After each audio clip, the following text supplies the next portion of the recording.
galera, beleza? Mais um vídeo para vocês. E hoje vamos iniciar uma série de vídeos de como a gente faz nossas expedições. E com isso, vamos passar algumas dicas de planilha, gasto de combustível, gasto de refeição, gasto com hospedagem, preparação de moto, escolha de pneu, equipamento, preparação do piloto e bagagem. Não quer dizer que o que a gente vai passar aqui é o certo. Para a gente dar certo, para alguns de vocês possa ser que não dê, para outros possa ser que dê. Alguns de vocês podem ter uma coisa melhor que a da gente, mas o que a gente vai passar aqui é o que a gente tem feito nas nossas viagens e tem dado certo, beleza?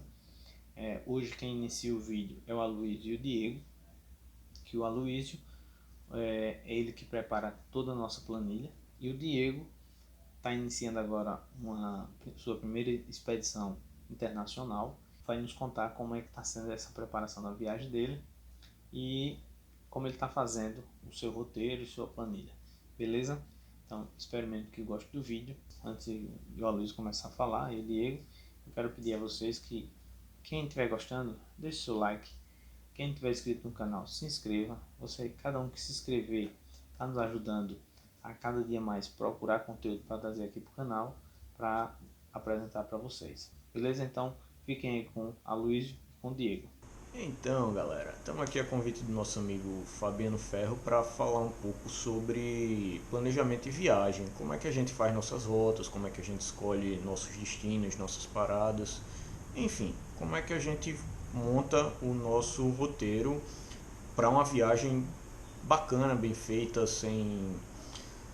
não vou dizer nem sem intercorrências, porque toda viagem tem intercorrências, mas assim, quando você tem um planejamento prévio bem feito, ainda que seja um planejamento simples, as coisas se tornam mais fáceis e mais previsíveis, digamos assim. Lógico que ninguém nunca está livre dos imprevistos, né? Obviamente. Mas então, e falar sobre esse tema eu acho que é ao mesmo tempo simples e complexo. E eu falo complexo por quê? Porque planejamento de viagem é algo muito pessoal e envolve circunstâncias muito subjetivas, sabe? Cada um tem uma preferência, cada um tem um jeito, tem um modo de pilotagem, tem uma tocada. E assim, o planejamento ele tem que levar em conta muito isso, tanto as suas circunstâncias físicas, financeiras e principalmente a disponibilidade de tempo. Eu acho que é o fator crucial no planejamento de viagem, é você gerir bem o seu tempo. E eu digo isso por quê? Porque não adianta você escolher um destino que não caiba no tempo que você tem. A gente sempre viaja com uma quantidade limitada de tempo. E assim, como eu estava dizendo, não adianta você ter 10 dias para fazer uma viagem e querer ir para o Peru.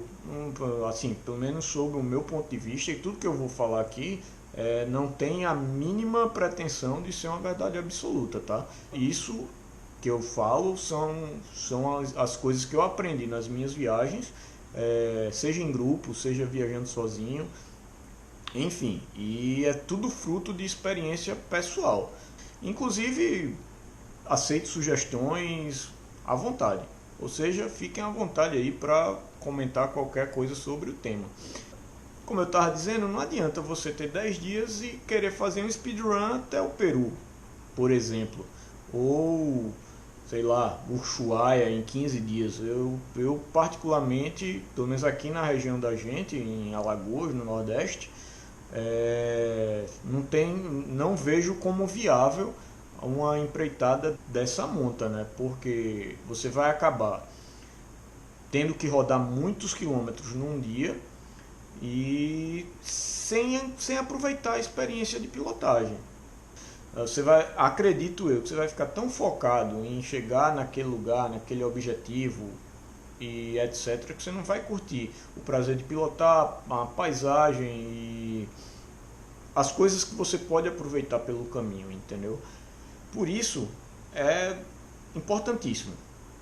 Planeja um destino que caiba dentro da sua disponibilidade de tempo. Beleza? Primeira coisa. Pelo menos é assim que eu faço. feita essa ponderação de quantos dias você tem livre, basta escolher o seu destino, que seja compatível com o seu tempo livre, galera. Isso é muito importante. E assim, vale frisar que não adianta você fazer uma viagem muito apertada, entendeu? Eu, particularmente, quando faço nossos planejamentos, eu sempre deixo aí de 3 a 5 dias de folga, entre aspas, né? Para alguns imprevistos. Por exemplo, se eu tenho que retornar para o trabalho no dia 20, eu programo a viagem para terminar no dia 15, para que, se acontecer alguma coisa, eu tenha uma folga aí que não possa comprometer meus compromissos. Beleza? Escolheu o destino, compatibilizou esse destino com seus dias livres. Eu, particularmente, acho interessantíssimo você dar uma pesquisada no que tem no seu trajeto, entendeu? Posso citar como exemplo aqui nossa viagem para a Transamazônica. O destino, basicamente, o ponto de volta seria Manaus. O que era que tinha de interessante saindo de Alagoas para Manaus? Cara, a gente fez várias paradas. Paramos em Marabá, paramos em Santarém, paramos em Humaitá. Vale a pena você fazer essas paradas para conhecer um pouquinho mais das regiões que você vai passar, e quem sabe do Brasil ou de outros países, enfim, é bem bacana. E outra, que ajuda também a evitar uma fadiga excessiva, entendeu? Por quê? Porque se você faz uma viagem de muitos dias só pilotando, por mais que a gente goste de moto, por mais que a gente goste de pilotar, isso causa uma fadiga e causa um cansaço, que além de fazer com que você não aproveite a sua viagem, vai lhe causar um desconforto e lhe trazer um risco, porque pilotar fadigado nunca é recomendável, não é isso? Então, para evitar esse tipo de situação, o que é que eu procuro sempre fazer nos nossos planejamentos?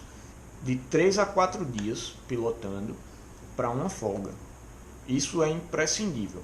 Se não tem um lugar topíssimo que você fique aí, sei lá, uns 3 dias, pelo menos um diazinho para descansar, pega um hotelzinho bacana, ou escolhe uma cidade legal, não precisa ser cidade grande. Bom, aí vai do gosto pessoal de cada um, por isso que é difícil falar de planejamento de viagem. E dá uma descansada, dá uma relaxada, e procure sempre intercalar com lugares legais, lugares bacanas, que vale a pena passar e gastar um pouco mais de tempo. Posso citar como exemplo o planejamento que eu estou fazendo agora para a próxima expedição do Pantanal. Pela ideia que a gente está construindo, vamos levar cerca de 25 a 30 dias, ainda não está decidido, para percorrer esse trajeto aí todo, no máximo de uns 8.000 quilômetros. Aí o que é que eu estou procurando fazer? Cara, eu vou tirar daqui para, sei lá, Chapada dos Veadeiros, passar uns 3 dias lá curtindo uma cachoeira. Depois saio, ando mais um pouco, vamos passar mais aí uns 3, 4, 5 dias. Como eu disse, o planejamento ainda está em construção, curtindo no Mato Grosso, em Bonito. Esse tipo de experiência é enriquecedora para a sua viagem, para o seu conforto físico, para você relaxar sua mente. Enfim, é algo que eu acho bem interessante de se fazer. E como eu disse, se não tem um ponto legal e que lhe desperte o interesse de passar mais tempo, pega um hotelzinho legal, se puder, ou então pega um camping bacana, fica lá pelo menos um diazinho relaxando. Foi o que a gente fez, por exemplo, na Transamazônica. Chegamos em Humaitá, a fadiga apertou um pouco e estávamos com um pouco de tempo de folga, de sobra, e decidimos passar o dia em Humaitá apenas, única e exclusivamente descansando, ajeitando umas coisas, descarregando HD, câmera, GoPro, enfim, fazendo alguma coisa que não seja pilotar, só para descansar. Sim, um bom planejamento de viagem também, ele inclui você, além de você conhecer a sua rota, você saber mais ou menos, ou tem uma perspectiva do que você vai encontrar, entendeu? Se você vai pegar asfalto, se você vai pegar areia, se você vai pegar barro, lama, tudo isso é interessante você dar uma pesquisada antes de pegar a estrada propriamente dita. E assim, hoje com acesso à internet, informação, fórum, é muito fácil você conseguir tais informações, não tem muito mistério. E é interessante você saber que tipo de terreno você vai enfrentar para você otimizar o seu tempo e conseguir fazer um bom planejamento. E eu digo isso porque se você faz uma viagem só de asfalto, nem precisa ser só de asfalto, mas por exemplo, quando você pega um trecho de asfalto, eu, quando viajo sozinho, consigo fazer 1000 km num dia tranquilo, sem me cansar. Saio por volta de 5 horas da manhã, rodo até as 5 horas da tarde e fico de boa. Isso num dia. Se você arrastar por 3 dias nesse ritmo, você já começa a pesar. E pesa um bocado. Já em grupo, é natural que os quilômetros que você consegue percorrer por dia sejam menores. O nosso grupo ele geralmente viaja em 4 e a gente faz uma média aí de 700, 600, às vezes 800 km por dia tranquilo. Às vezes tem uns apressadinhos, tipo Fabiano, Diego, os cabas não querendo chegar logo em casa, aí a gente consegue puxar até uns 900 a 1000 km num dia.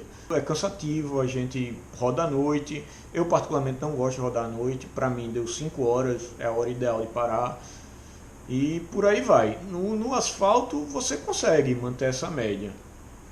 Já se você pega um trecho mais dificultoso, isso no asfalto bom, né galera, obviamente. Se você pega um trecho mais dificultoso, com asfalto ruim, um barro, uma lama ou uma areia, lógico que você vai percorrer muito menos quilômetros por dia. A exemplo do Jalapão. No Jalapão a gente pegou, tínhamos um trecho acho que de 200 quilômetros para percorrer em um dia e tivemos que dividir em 2 dias 200 quilômetros. Ou seja, era um terreno muito difícil. Se eu não me engano, no primeiro dia a gente só rodou 80 quilômetros, porque era um terreno muito difícil, entendeu? E assim, veja só a diferença de você viajar 1000 km num dia e de você viajar 80 km num dia. Por isso é importante você ter uma previsibilidade do seu percurso e saber a condição que esse percurso está. Certo. Outro ponto bastante importante para um bom planejamento é você saber a autonomia da sua moto. Ah, mas por que, Luiz, você precisa saber a autonomia? Primeiro, quantidades de paradas que você vai ter que fazer num dia, seja rodando 1000, seja rodando 400 km num dia. Se a autonomia da sua moto lhe permite rodar 250 km ou 400 km, isso vai interferir no tempo que você leva para alcançar a sua meta do dia. E não fosse somente isso, é importante também para lhe ajudar no custo da sua viagem, certo? E aí a gente já entra no próximo tópico, que é como eu calculo os custos. Cara, calcular custo de viagem para mim é muito simples. Eu preparo minha planilha com seis colunas, que o dia, né, em numeral ordinal, tipo primeiro dia, segundo dia, terceiro dia, a data, a programação para o dia, por exemplo, vou me deslocar de Arapiraca, que é a cidade que eu moro, para Ceabra, por exemplo, na Chapada Diamantina. Aí vai estar lá. O planejamento do dia é deslocamento, Arapiraca, Ceabra. Na terceira coluna, o que é que eu coloco? Eu coloco a distância que eu vou percorrer nesse dia. De Arapiraca para Ceabra são 730 km. Vai estar lá anotadinho na planilha 730 km.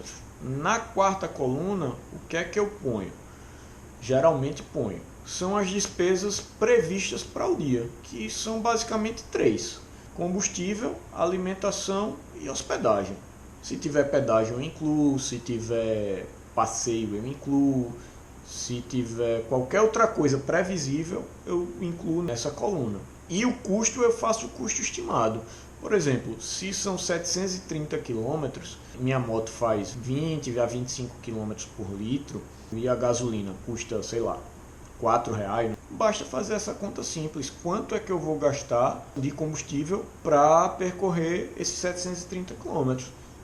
Bota lá na planilhinha, segundo custo, previsível, hospedagem. Pela experiência que a gente tem, pela experiência que a gente adquire aí rodando e viajando nessas expedições, nessas últimas expedições que a gente viu, isso não é estanque, tá, galera? É só uma ideia mais ou menos. É de hospedagem, que a hospedagem em beira de estrada, ela custa em média R$50. Dependendo da sua condição, dependendo das suas circunstâncias pessoais, você pode querer ficar numa de 100, você pode querer ficar numa de 20. Isso é a nossa experiência, beleza? Partam sempre dessa premissa, não estou falando verdades absolutas, só estimativa. E o próximo custo é a alimentação.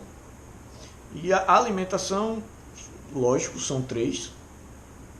Tem gente que não gosta de almoçar, eu faço questão de almoçar. Acho que dá uma quebrada na tua viagem, dá para tu dar uma descansada, desde que você não coma feito um boi, obviamente, né? Alimento leve sempre para não dar sono enquanto pilota. E assim, três refeições. Eu acho interessante você incluir o café da manhã, porque nem toda pousada, nem todo lugar que você fica tem café da manhã, beleza? Então é interessante você inclua o café da manhã nos seus custos previsíveis. E eu boto uma média aí, geralmente, de R$20 por refeição. Outra vez, dependendo da sua condição, você pode gastar mais ou você pode gastar menos, ou você pode preferir nem comer as 3 refeições, por exemplo. Faz um café da manhã reforçado e depois só janta e depois vai lanchando pelo caminho. E já falei, combustível, hospedagem e alimentação. Pronto, é isso, é o básico do planejamento de custo, pelo menos durante o deslocamento. Quando eu chego no meu destino, aí tem que pesquisar o custo de hospedagem nesse lugar que você vai ficar. Eu gosto de pesquisar os passeios, o que é que tem para ver, o que é que tem para fazer, e anoto esse custo também nessa mesma coluna reservada para os custos, para o valor de cada despesa previsível, né? Que no final ele vai me ajudar a ter uma ideia geral do quanto que essa viagem vai me custar. E enfim, na última coluna eu deixo sempre um campinho lá para observações, que é, sei lá, uma observação da estrada muito ruim no trecho tal, ou então vale a pena fazer um desvio no trecho tal para ir para tal lugar.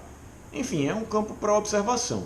Eu gosto de colocar essas observações porque me ajuda a ter uma ideia do que é que eu vou enfrentar, beleza? Feito essas observações no deslocamento, quando você chega no seu destino e decide o que é que você vai fazer, depois de pesquisar e ver o que é que tem, eu também gosto de colocar no campo de observações algumas nuances do passeio que eu quero fazer. Por exemplo, quero ir no museu, só que esse museu só abre de segunda a sexta, de 8 da manhã às 6 da noite. Eu acho interessantíssimo anotar isso aí, para não chegar lá, por exemplo, num sábado e não conseguir ir nesse museu, ou então ir e o museu está fechado. Por isso que eu acho interessante dar essa pesquisada e fazer essa seguinte anotação. Pronto, feito isso, eu gosto de lá no final da planilha sempre somar a quantidade de dias, se foram 30, se foram 10 dias, quantidade de dias, somar a quantidade de quilômetros totais, o custo, obviamente, e depois de fazer esse levantamento desses custos estimados diários, eu sempre ponho uma margem extra aí de pelo menos uns 10%, beleza? Para emergência, para qualquer imprevisto, eventualidade. É interessante que você não viaje com a continha certa da grana, né? Obviamente. No mais é isso, pessoal. O planejamento da viagem ele funciona basicamente dessa forma. Pelo menos é dessa forma que eu faço e até hoje tem dado certo, graças a Deus. Então, é isso. Fala aí, Fabiano, beleza? Todos os inscritos no canal, Fabiano Ferro, tranquilo? E antes de mais nada, eu queria agradecer a todos os inscritos que acompanharam a gente na nossa última expedição à Transamazônica, que eu li aqui todos os comentários e é muito gratificante quando a gente faz uma expedição dessa e a gente vê a turma que está acompanhando, mandando mensagem de força, que às vezes é uma viagem um pouco dura e que às vezes as pessoas têm vontade de ir, mas não tem uma oportunidade ou não está no planejamento, sei lá, mas que acompanham, mandam mensagens e se identificam com a nossa viagem e é muito gratificante quando a gente faz isso e vê as pessoas que as pessoas gostaram e acompanharam com a gente. E espero fazer muitas outras e espero que Fabiano esteja sempre junto, que é muito bom, essa turma que a gente viaja, o entrosamento da turma é bom. Mas vamos ao que interessa. O planejamento das minhas viagens. Vamos para o mapa. Eu uso o Google Maps mesmo. Tá aqui, eu saindo da minha casa, botei Santa Cruz, na Bolívia, depois Antofagasta, Santiago, Mendonça, Buenos Aires. Fui colocando aí o que é que eu tinha interesse de ir, aos lugares. Dessa vez eu vou com garupa, com muita bagagem. Como eu quero acampar, às vezes não é bom um lugar muito movimentado, é melhor os interiores. Eu vou fazer essa viagem com a CB500X. Eu uso um aplicativo muito interessante no celular. O aplicativo que eu uso é o iOverland. Aqui no Brasil, tem alguns viajantes que usam, mas ainda não é tão difundido. Ele é muito usado fora do Brasil. Tem mais marcação fora do Brasil, mas aqui já tem bastante. O aplicativo é esse daqui. Eu procuro aqui no mapa, na região. Tá aqui, ó. Eu vim na região, aqui Feira de Santana. Você tá vendo todos esses pontos aí, ó. Tem marcação de fiscalização policial, onde tem fronteiras, divisa de estado, de país, quando tem fiscalização, onde você vai fazer alfândega, e também os lugares para acampar. Tem campings, área de campos, que eles chamam, que é os campings selvagens, e também áreas de camping privada, que você paga lá para armar sua barraca. Aí eu vim aqui, ó, cidade de Itatim. Tem duas marcações aqui, ó. Uma marcação, ó, posto reforço 4. Um posto de gasolina, você clica na marcação, que foi algum viajante, isso aqui funciona como uma rede social, algum viajante que esteve lá, se hospedou e marcou aqui. Na marcação ele colocou, aqui tem tomadas elétricas para você carregar um celular, uma bateria de uma câmera, ou o que precisar. Tem banheiro quente, tem água potável, você pode estacionar um motorhome lá, aceita animais. Ele botou aqui, ó, excelente posto, com toda a infraestrutura necessária, um local silencioso, funcionários atenciosos, absolutamente seguro. Ok. Tem aqui a opção aqui embaixo, ó, vinha em mapa app. Você pode, daqui do aplicativo, você clica, ele já direciona direto para um aplicativo de mapas que tiver no seu celular. Pode ser o Google Maps, o Waves, qualquer um. Você aplica, bota lá e ele vai seguir a rota para deixar você no posto. Feito isso, eu fecho, vou para a próxima cidade e vejo onde vou ficar. Aí aqui no Brasil, a quantidade de marcação já existe, mas não é tanto. Você vem numa região que muito fluxo de turista fora do Brasil, já está melhor a marcação. Você chegar aqui, ó, na região da Bahia, na Chapada Diamantina, Chapada Diamantina é repleto de marcação. Topado, né? Aqui, ó. Muita marcação. E quando chega fora do Brasil, é aí que tem mesmo. Você vem aqui, ó, chega na região aqui de Bolívia, Santa Cruz, ó pra aí. Ó a quantidade. Essa mãozinha assim estendida é onde tem fiscalização policial, tem aí marcação dos postos de gasolina, área de camping, quando tem essa barraquinha com a lua, são os áreas de camping. Você pode acampar de graça, é aberto. E o outro, que só a barraquinha, é uma área fechada, que você vai lá e paga para acampar, passar a noite, ou quanto dia você quiser. Daí eu vou marcando todos os lugares aí, onde eu vou passando, eu marco. Aí, particularmente nessa viagem, como é uma viagem para fora do Brasil, tem documentos que precisa você ter a moto e às vezes não é tão fácil de você ter essa informação pesquisando. Não tem para onde você ligar e perguntar. Aí o ideal é que você trocar ideia com outros viajantes que já fizeram um roteiro parecido, que já tiveram nesse país que você vai. Eu, por exemplo, estou entrando em contato falando com Rosa e Lu na estrada. Tiveram a oportunidade, segue lá eles, dá uma olhada no canal dele, tem muito vídeo interessante que eles fizeram uma viagem parecida com esse roteiro que eu vou fazer. E ela botou dia a dia no canal, todos os dias, o trono eles passaram, e fez um resumão do final do vídeo e um antes, com o planejamento. Aí ele fala documentação, seguros que precisa para moto, seguro para pessoa. Bem interessante os vídeos dela, claro. E com isso você pega a experiência com alguém que já foi, para não, de repente, cometer um erro que alguém já cometeu na sua frente. É melhor aprender com o erro dos outros. De repente tem sei lá, na Argentina você tem que ter uma carta verde para sua moto, que aqui não precisa. Você chega lá, de repente tem um guardinha, vai querer lhe dar uma multa por um seguro que você poderia ter feito aqui. E se livrar dessa dor de cabeça, né? Pronto, feito isso, tá feito o roteiro, é só botar as malas na moto e partir para a aventura. Eu acho que é isso. Acho que eu não esqueci de nada, não. E quando fizer sua viagem, tire sempre fotos, vídeos e compartilhe com a galera, que às vezes a gente não pode ir, a gente fica aqui curtindo a viagem de outras pessoas, assim como a galera curte as nossas viagens. Acho que é isso, Fabiano. Vou ficar por aqui. E quem quiser me acompanhar lá no Instagram, Diego Brandão 86. Sempre que a gente tá viajando, tem umas fotinhas lá da viagem. Beleza? Tchauzinho. Galera, espero que tenham gostado do vídeo. Sei que o vídeo ficou um pouco longo, mas era necessário, certo? Espero também que tenha ficado bem claro, tenha ajudado algum de vocês, beleza? Algum de vocês tiver alguma dica aí que possa melhorar, deixa aqui nos comentários, vai ser de grande importância. Qualquer pergunta, pode deixar também nos comentários, que assim que puder, responderei. E, mais uma vez, obrigado a todos que têm nos acompanhado, obrigado a todos os inscritos e um grande abraço. Fiquem com Deus e até o próximo vídeo.